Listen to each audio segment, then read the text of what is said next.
ఖమ్మం జిల్లా సత్తుపల్లి పరిధిలోని సిద్ధారం గ్రామంలో ప్రజల ఆరోగ్యంతో చెలగాటం చనిపోయిన చేపల విక్రయాలు కోళ్లు చేపలు కోడిగుడ్లను తినడం వలన వైరస్ సోకే ప్రమాదం ఉందని ఒక పక్క ఆరోగ్య నిపుణులు ప్రభుత్వం సూచిస్తున్న క్రమంలో ఖమ్మం జిల్లా సత్తుపల్లి మండలంలోని చేపల వ్యాపారస్తులు అక్రమానికి తెరతీశారు. తాజాగా మండల పరిధిలోని సిద్ధారం గ్రామంలోని ఏనుగుల చెరువులో చేపలు చనిపోవడంతో ఆ చేపలను రెస్టారెంట్లకు, ఫుడ్ ఫెస్టివల్స్ కు మండల పరిధిలోని వివిధ గ్రామాలలో విక్రయించేందుకు చెరువు దగ్గరకు వచ్చి తీసుకువెళ్తున్న దృశ్యాన్ని మనం చూడొచ్చు. ఇంత జరుగుతున్నా సంబంధిత అధికారులు పట్టించుకోకపోవడం శోచనీయం.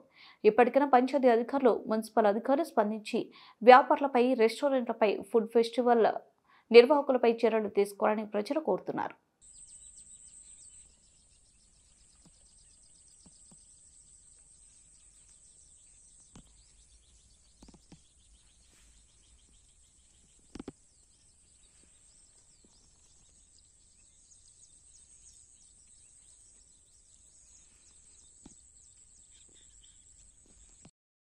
ఏర్పాటు దానికి చక్కగా భూ అంటుంది కింద కూడా విశ్రాంతి లేకుండా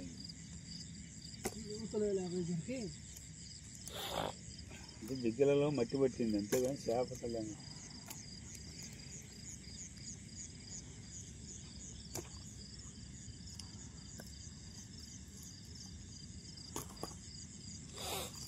చూడాలి